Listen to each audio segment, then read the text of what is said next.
السلام علیکم ورحمۃ اللہ وبرکاتہ۔ ملکہ بلقیس، تخت، عقل اور ایمان کی وہ کہانی جو تاریخ بدل گئی۔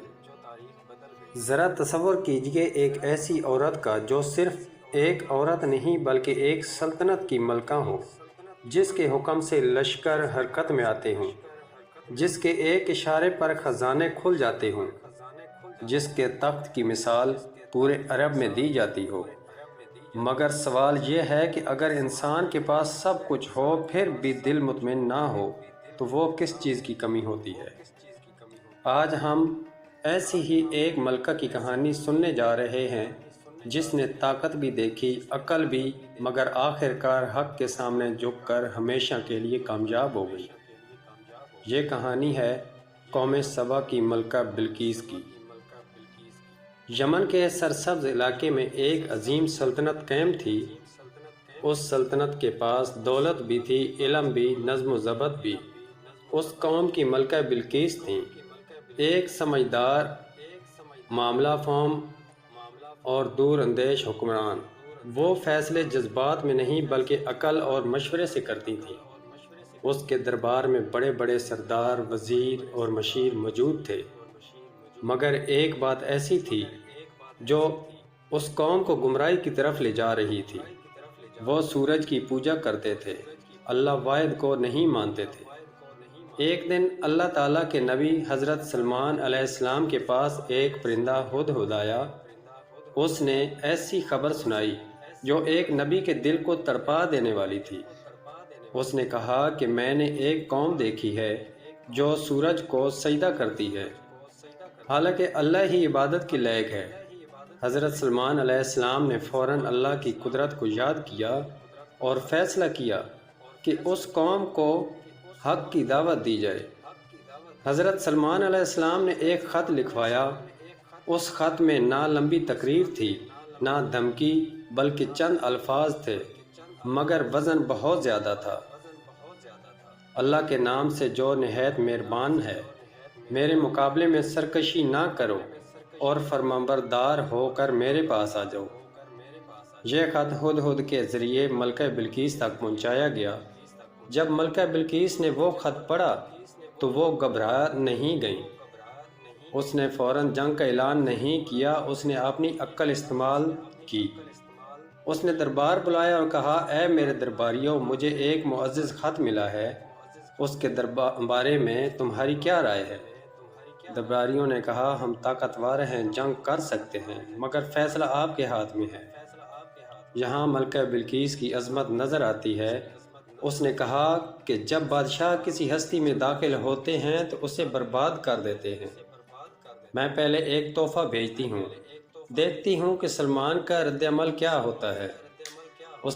اس سے پتہ چلے گا کہ وہ دنیا کے بادشاہ ہیں یا اللہ کے نبی۔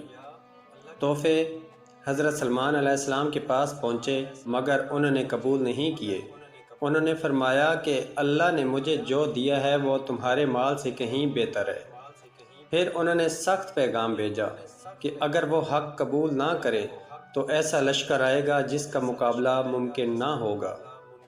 یہ پیغام ملکہ بلقیس کے دل پر لگا۔ اس نے محسوس کیا کہ یہ کوئی عام بادشاہ نہیں۔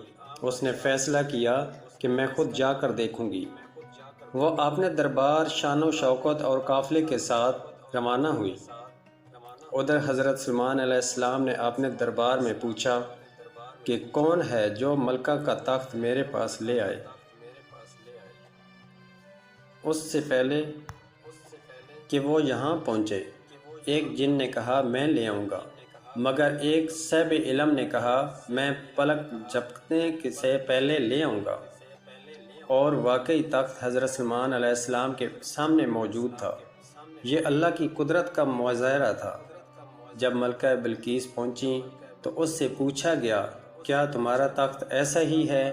وہ حیران رہ گئیں۔ اس نے کہا، یہ تو وہی لگتا ہے۔ اب اس کے دل میں یقین پیدا ہونے لگا کہ یہ سب اللہ کی طاقت ہے، نہ کہ جادو۔ پھر اسے شیشے کے محل میں بلایا گیا۔ اس نے پانی سمجھ کر کپڑے اٹھائے، مگر بتایا گیا کہ یہ شیشہ ہے۔ جہاں اس کی آنکھیں کھل گئیں، اس نے محسوس کیا کہ جس اللہ نے یہ سب طاقت دی ہے وہی سچا معبود ہے۔ اسی لمحے اس نے وہ تاریخی جملہ کہا جس نے اسے ہمیشہ کے لیے کامیاب بنا دیا۔ اس نے کہا، اے میرے رب، میں نے اپنی جان پر ظلم کیا اور اب میں سلمان کے ساتھ اللہ رب العالمین پر ایمان لاتی ہوں۔ یہ صرف ایک عورت کا ایمان نہیں تھا، یہ ایک سلطنت کی ہدایت تھی۔ وہ ملکہ جس کے پاس طاقت تھا اس نے عاجزی اختیار کی، جس کے پاس عقل تھی اس نے غرور نہیں کیا، جس کے پاس طاقت تھی اس نے سرکشی نہیں کی۔ یہی وہ لمحہ تھا جس نے بلقیس کو ایک دنیاوی ملکہ سے ایک ایمانی ملکہ بنا دیا۔ اس کی کامیابی تخت میں نہیں بلکہ سجدے میں تھی، اس کی عزت تاج میں نہیں بلکہ اللہ کے سامنے جھکنے میں تھی۔ میرے بھائیوں اور بہنوں، ملکہ بلقیس کی کہانی ہمیں یہ سکھاتی ہے کہ عقل، طاقت اور دولت اگر ایمان کے بغیر ہو تو انسان گمراہ ہو جاتا ہے، مگر جب حق سامنے آ جائے اور انسان جھک جائے تو اللہ اسے عزت عطا کرتا ہے۔ آج ہم میں سے ہر ایک کے پاس اپنا ایک تخت ہے، کسی کے پاس علم کا، کسی کے پاس دولت کا، کسی کے پاس غرور کا۔ سوال یہ ہے کہ کیا ہم بھی بلقیس کی طرح حق کے سامنے جھکنے کو تیار ہیں؟ اگر یہ کہانی آپ کے دل کو چھو گئی ہے تو اسے آگے پہنچائیں، ویڈیو کو لائک کریں، چینل کو سبسکرائب کریں اور کمنٹ میں ضرور بتائیں کہ آپ نے اس کہانی سے کیا سیکھا۔ اللہ ہمیں حق پہچانے اور قبول کرنے کی توفیق عطا فرمائے۔ آمین۔